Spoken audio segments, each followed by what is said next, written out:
Good morning प्यारे बच्चों। तो आज हम करेंगे एक्सरसाइज 2.3 का सेकंड क्वेश्चन।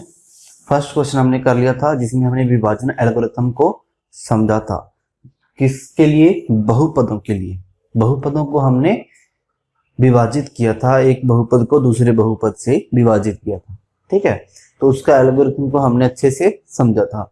आज भी हम उसी को करेंगे, विभाजन एल्गोरिथम को ही करेंगे और उसी से संबंधित सवाल करने वाले हैं। ठीक है, तो ये सेकंड क्वेश्चन है आपका एक्सरसाइज 2.3 का।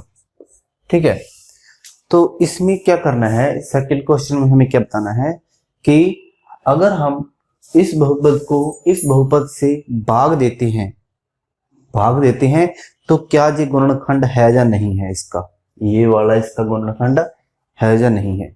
पहले आइए हम इसे समझते हैं। अगर मान लीजिए हम 15 को 3 से भाग देते हैं तो क्या होगा? 15, 3 5 15, तो शेषफल कितना आ गया? 0। अगर शेषफल हमारे पास क्या आ गया? 0 आ गया। इसका मतलब 3 क्या है? 15 का गुणनखंड है। वैसे भी हमारे पास 3 गुणा 5, हम यही लिखते हैं ना, 15 के गुणनखंड 3 और 5 की गुणा, यही होते हैं। तो इससे हमें क्या पता चलता है, अगर कोई भी गुणनखंड से हम भाग करते हैं इसे, तो हमारे पास शेषफल 0 आता है। इसका मतलब अगर हमारे पास शेषफल 0 आएगा तो जो भी हमारा भाज्य होगा वो भाज्य का एक गुणनखंड होगा। ठीक है, तो इसमें भी हमें क्या करना है, हम क्या करेंगे, इसे भाग करेंगे और अगर हमारे पास शेषफल 0 आ जाता है तो हम ये कहेंगे कि ये हमारे पास इसका एक गुणनखंड है। चलिए सॉल्व करते हैं इसे। तो सबसे पहले हमें क्या करना था, हमें देखना था कि भागफल में पहला पद क्या आएगा। उसके लिए हमें क्या करना होता है कि जो भी इसका सबसे बड़ी घात वाला पद है उस पद को हम क्या करते हैं, इसकी सबसे बड़ी घात वाले पद से भाग करके देखते हैं। ठीक है, तो हमारे पास इसकी सबसे बड़ी घात वाला पद भाज्य की वो है 2t की पावर 4, क्योंकि ये 3 घात है, ये 2 है, ये 1 है और ये अचर पद है, तो सबसे बड़ी घात क्या होगी? 4। और सब भाजक में क्या है सबसे बड़ी घात? 2। तो हम करेंगे 2t की पावर 4 को t की पावर 2 से भाग करेंगे। ठीक है, तो 2 तो एज इट इज रहेगा और t की पावर 4 बटा t की पावर 2 हमने पढ़ा था, 9th में भी पढ़ा था, मैंने समझाया भी था कि क्या हो जाता है जब बेस बराबर होते हैं तो पावर, जब हम भाग करते हैं तो पावर ऊपर वाली में से नीचे वाली सब्ट्रैक्ट कर देते हैं, घटा देते हैं। तो ये क्या हो गया? 2t की पावर 2। तो हमारे पास पहला जो पद मिलेगा 2t की पावर 2 मिलेगा। ठीक है, अब हमें क्या करना है, 2t की पावर 2 को t स्क्वायर माइनस 3 से मल्टीप्लाई करेंगे, गुणा करेंगे। 2t स्क्वायर को t स्क्वायर माइनस 3 से मल्टीप्लाई करेंगे। कैसे? 2t स्क्वायर को हम जब t स्क्वायर से गुणा करेंगे तो ये t स्क्वायर, इसका जो गुणांक है वो क्या है? 1 है। तो गुणांक के साथ गुणांक की गुणा, तो 2 को 1 से गुणा करेंगे क्या आएगा? 2 आएगा। टी स्क्वायर को टी स्क्वायर से गुणा करेंगे तो क्या आएगा? टी स्क्वायर को टी स्क्वायर से। तो ये भी हमने 9th क्लास में पढ़ा था, जब बेस बराबर होते हैं तो जो उसकी पावर्स होती हैं वो जुड़ जाती हैं, तो क्या आ जाएगा? 2t की पावर 4 आ जाएगा। ठीक है, माइनस यहाँ पे सिर्फ 3 है तो ये गुणांक के साथ ही गुणा हो जाएगा, 6t स्क्वायर। ठीक है, तो ये हमारे पास क्या आ गया? 2t की 4 माइनस 6t स्क्वायर। अब देखिए इसे कैसे लिखना होता है। अब ये हमारे पास t की पावर 4 वाला पद, तो हम इसे t की पावर 4 वाले पद के नीचे ही लिखेंगे। तो हमने 2t की पावर 4 को 2t की पावर 4 के नीचे सेम घात वाले के नीचे लिख दिया। दूसरा पद है हमारे पास minus 6t square, 6t square t square t की घात 2, तो 2 घात वाला पद कौन सा है? यहाँ पे ये है, तो इसके नीचे लिखेंगे। तो ये आ जाएगा माइनस 6t स्क्वायर। ठीक है, बस दोनों के दोनों पद थे वो हमने लिख दिए। अब क्या करना है, इसको सब्ट्रैक्ट करना है, घटा देना है। घटाएंगे तो इसका जो चिन्ह वैसे तो प्लस का है तो ये क्या हो जाएगा? माइनस। ये माइनस का है तो ये क्या हो जाएगा? प्लस का। अब घटा देंगे, ये सेम अलग अलग चिन्ह है। ठीक है, पद सेम है, 2t4 चिन्ह क्या है? ये प्लस का, ये माइनस का है, तो ये कैंसिल हो जाएंगे। ठीक है, ये प्लस का 3t स्क्वायर, 3t क्यूब को हम एज इट इज प्लस का 3t क्यूब लिख देंगे। हमने कल भी पढ़ा था, पिछली वीडियो में भी हमने समझाया था कि क्या करना है, जो ऊपर वाला पद है उसको एज इट इज जैसे कि जैसा है वैसे का वैसा नीचे लिख देते हैं। फिर उसके बाद हमारे पास आ जाता है इसको सब्ट्रैक्ट करना। अब ये टी स्क्वायर, तो क्या होगा, गुणांक जो होते हैं वो उनकी जोड़ियां घटा होती है। तो ये क्या है, माइनस का, ये क्या है प्लस का, दोनों के चिन्ह क्या है अलग अलग, तो क्या करेंगे, जुड़ेंगे या घटाएंगे, तो ये आपस में घट जाएंगे। तो क्या आएगा, प्लस का आएगा, क्योंकि प्लस का 6 है। ठीक है, बड़ा निशान प्लस का है, बड़े पद का जो है निशान क्या है, चिन्ह क्या है, हमारे पास प्लस का चिन्ह है, इसलिए प्लस का आएगा। और +6 में से -2 करेंगे तो 4 आ जाएगा। ठीक है, 4t स्क्वायर। फिर हमारे पास आ गया 9t, उसको भी एज इट इज -12 लिख लेंगे। ठीक है, चलिए अब क्या करेंगे, फिर से प्लस तो लिखो चाहे ना लिखो। अब हमारे पास 3t क्यूब है। 3t क्यूब को हम किससे भाग करके देखेंगे, सबसे बड़ी घात वाला पद यही है ना इसमें, तो इसे हम टी स्क्वायर से भाग करके देखेंगे। तो 3 तो वैसे आ जाएगा 3 के साथ, क्योंकि यहाँ पे 1 है तो 1 से भाग करेंगे तो 3 ही आएगा। टी की पावर 3 में से 2 को हम सब्ट्रैक्ट कर देंगे, तो 3 टी की पावर कितना आ गया 1, तो 3t आ गया। प्लस का या माइनस का, प्लस का 3t आएगा। अब इस 3t को हम क्या करेंगे, मल्टीप्लाई कर देंगे, इससे गुणा कर देंगे, क्या आएगा टी स्क्वायर -3। तो उसी तरह से इसका गुणांक 1 होता है, तो 3 की 1 से गुणा 3, टी की पावर 1 है, टी की 2 है, जब गुणा करेंगे बेस बराबर है तो क्या होएगा, इनकी जो पावर है वो ऐड हो जाएगी, तो क्या आ जाएगा टी क्यूब। -3 इंटू 3 9, ये माइनस का है ये प्लस का है, प्लस माइनस माइनस चिन्हों की गुणा क्या आ गई माइनस, तो 3t क्यूब -9। तो देखिए ये क्या है हमारे पास, यहाँ पे 9t भी आएगा, t भी है ना साथ में, तो 9t। अब देखिए इसको हम क्या करेंगे, इसके नीचे लिखेंगे, ये t क्यूब है तो ये t क्यूब वाले पद के नीचे आ जाएगा। ये -9t है, t वाला अकेला कौन सा है, ये वाला है, तो ये 9t क्या आ जाएगा नीचे। अब हम इसे क्या करेंगे, सब्ट्रैक्ट कर देंगे, चिन्ह बदलेंगे सबसे पहले, फिर हम इसे सब्ट्रैक्ट कर देंगे। सब्ट्रैक्ट करेंगे तो क्या होगा, घटाएंगे तो क्या होगा, जब हम इसे घटाते हैं तो क्या होता है, ये आपस में कैंसिल हो जाएंगे, क्योंकि ये अलग अलग चिन्ह के हैं और सेम वैल्यू है। जैसे हम करते हैं 3 - 3, ये प्लस का ये माइनस का तो कैंसिल हो जाते हैं, इसलिए हम इनको कैंसिल कर देते हैं, है ना। तो ये प्लस का 4t स्क्वायर है। तो प्यारे बच्चों, ये हमने इसको कितनी बार समझाया है आपको कि जो प्लस का है वो एज इट इज, ऊपर वाला है मतलब जो वो as it is 4t square. ये माइनस का, ये प्लस का 90 कैंसिल। ठीक है, ये माइनस का 12, ये माइनस का 12 हम यहाँ लिख देंगे इसको नीचे लाके। ठीक है, चलिए अब कितने से भाग करेंगे हम इसे, ये है 4t स्क्वायर, सबसे बड़ी घात वाला पद यही है, यहाँ पे है t स्क्वायर को भाग करेंगे, टी स्क्वायर कैंसल, तो कितने से भाग करेंगे हम 4 से, कितने से भाग करेंगे इसको 4 से, +4 से जब हम इसे भाग करेंगे तो इसको गुणा करके लिखो, 4t स्क्वायर -3, तो क्या आएगा 4 into T square 4t square, 4 into 3 -12, तो ये आ गया 4t स्क्वायर। टी स्क्वायर वाले को टी स्क्वायर वाले के नीचे और 12 को क्या लिखेंगे 12 के नीचे, ये 12 माइनस का है। तो अब क्या करेंगे, इसको सब्ट्रैक्ट, उससे पहले क्या करेंगे, हम इसके चिन्ह को बदल देंगे। ठीक है, चिन्ह को बदल देंगे, ये प्लस का ये माइनस का सेम ही है तो कैंसिल हो जाएंगे। इसी तरह से ये माइनस का है ये प्लस का है तो ये भी क्या हो जाएंगे, कैंसिल आउट हो जाएंगे। तो हमारे पास शेषफल कितना बचा, 0। तो हमारे पास शेषफल कितना बचा, 0। तो इसका मतलब हमने क्या पढ़ा था शुरुआत में, क्या पढ़ा था कि अगर हमारे पास शेषफल 0 आ जाता है तो क्या होता है, ये वाला पद इस वाले बहुपद का, ये वाला बहुपद इस वाले बहुपद का गुणनखंड होता है, इस वाले बहुपद का गुणनखंड होता है। ठीक है, तो इन्होंने पूछा था कि क्या प्रथम पद द्वितीय बहुपद का गुणनखंड है, शेषफल 0 आ गया तो हम लिखेंगे इसका आंसर हाँ, प्रथम पद द्वितीय पद का गुणनखंड है। ठीक है, तो ये आपका आंसर आ गया। ठीक है, चलिए नेक्स्ट क्वेश्चन करते हैं। ऐसा ही नेक्स्ट क्वेश्चन है हमारा। तो चलिए देखिए क्वेश्चन नंबर सेकंड का सेकंड पार्ट।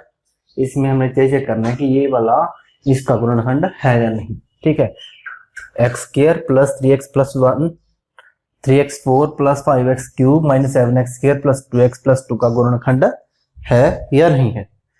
तो इसे हम क्या करेंगे, भाग करेंगे, विभाजन एल्गोरिथम हमने पढ़ रखा है। तो क्या करेंगे, सबसे पहले इसका जो बहुपद कौन से बहुपद पे जाएगा वो चेक करने के लिए हमें इसकी जो सबसे बड़ा पद है, सबसे बड़ी घात वाला पद है, उसको इसकी सबसे बड़ी घात वाले पद से भाग करके देखेंगे। तो जैसे हमारे पास है 3x4 और यहाँ पे सबसे बड़ा है x स्क्वायर, तो भाग करके देखेंगे तो क्या आएगा, 3x की पावर 4 माइनस 2 हो जाएगा, तो 3x क्या आएगा, स्क्वायर।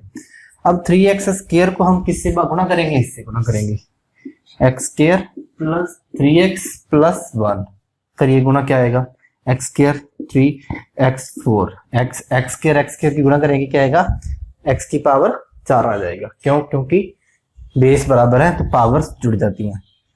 फिर इसको इससे गुणा करेंगे तो क्या आएगा, 9 3 into 3 9 x into x x square, 3x square को 1 से करेंगे तो 3x स्क्वायर।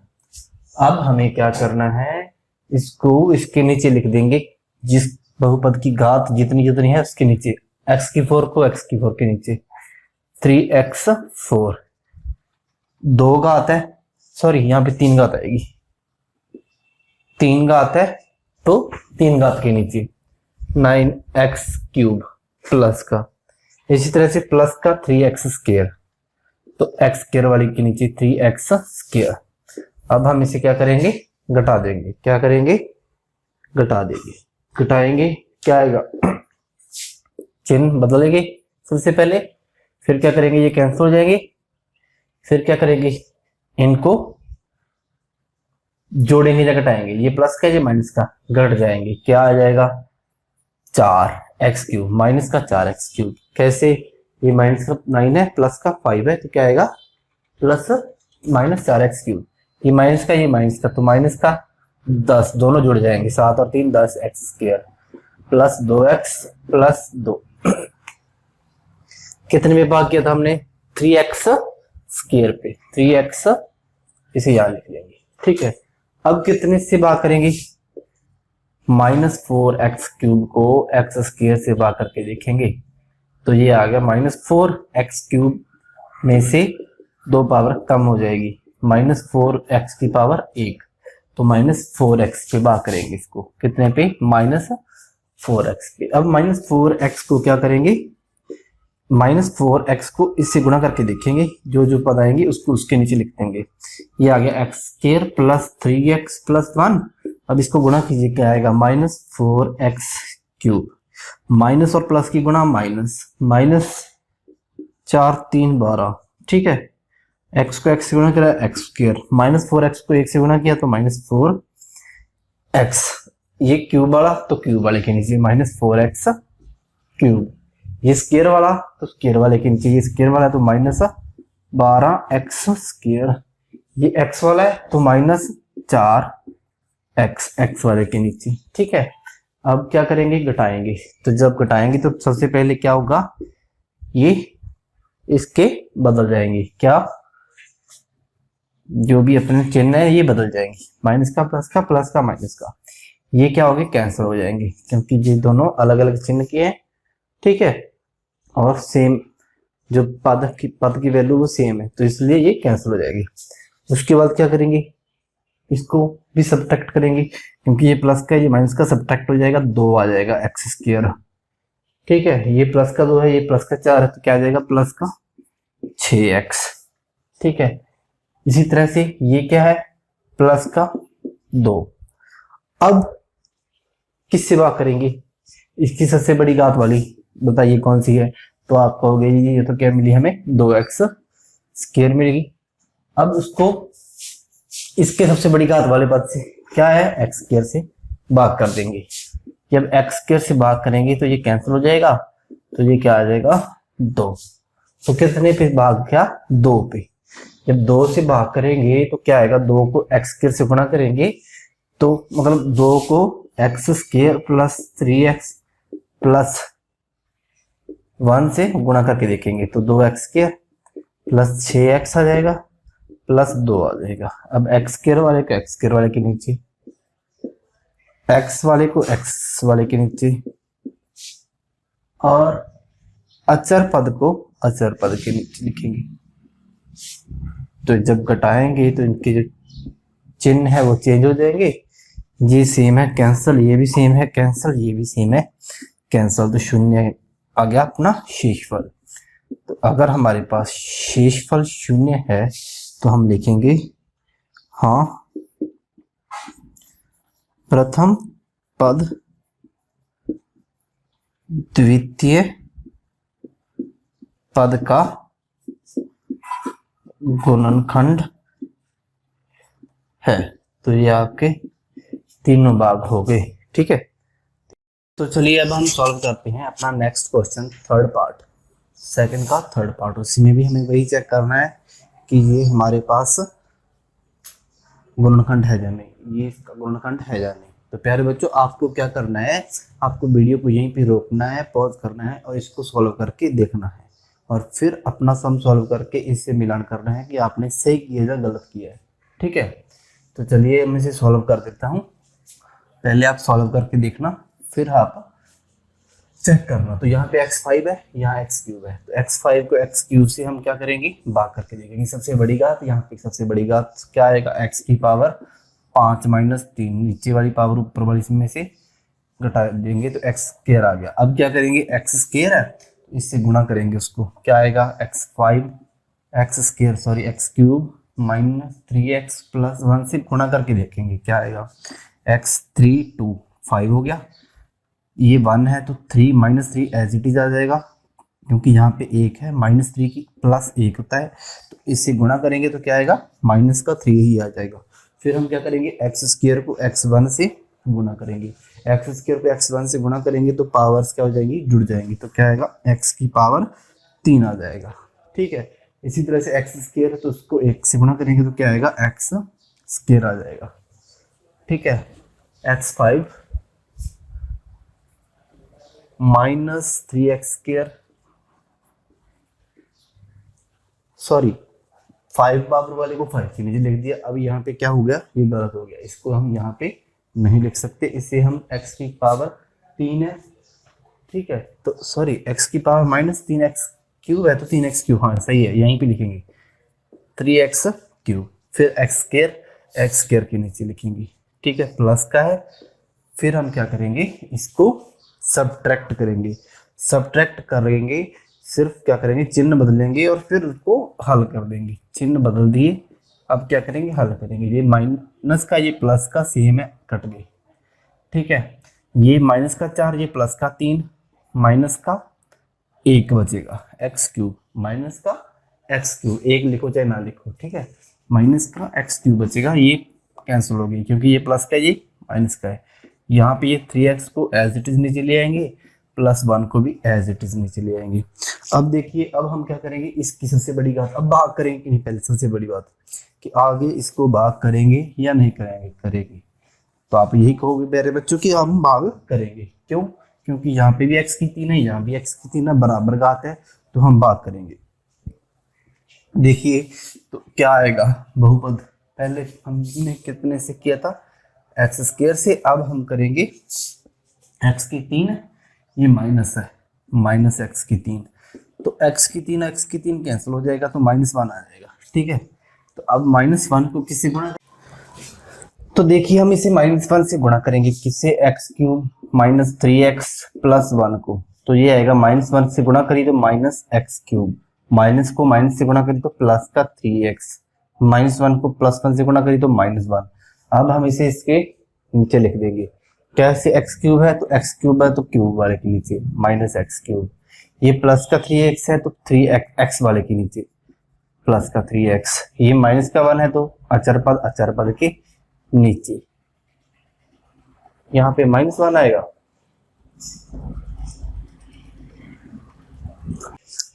तो इस तरह से हमारे पास यहाँ पे क्या रहेगा। अब जब हम इसको घटाएंगे तो पहले से इसको क्या करेंगे, चिन्हों को बदल देंगे। चिन्ह को क्या करेंगे, बदल देंगे। तो यहाँ पे प्लस है तो यहाँ क्या है, माइनस, माइनस है तो क्या जाएगा, प्लस।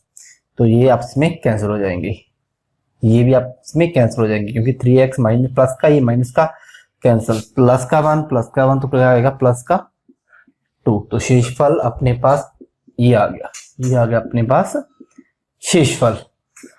अब देखिए शेषफल, और यहाँ पे आया था अपने पास x², फिर हमारे पास कितने पे भाग किया था हमने इसको, -1 पे, ठीक है।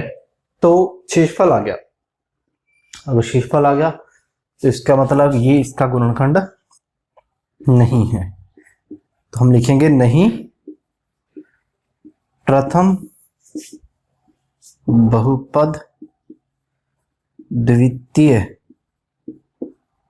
बहुपद का गुणनखंड नहीं है, ठीक है, गुणनखंड नहीं है। तो इस तरह से हमारे पास इसका आंसर आ जाएगा।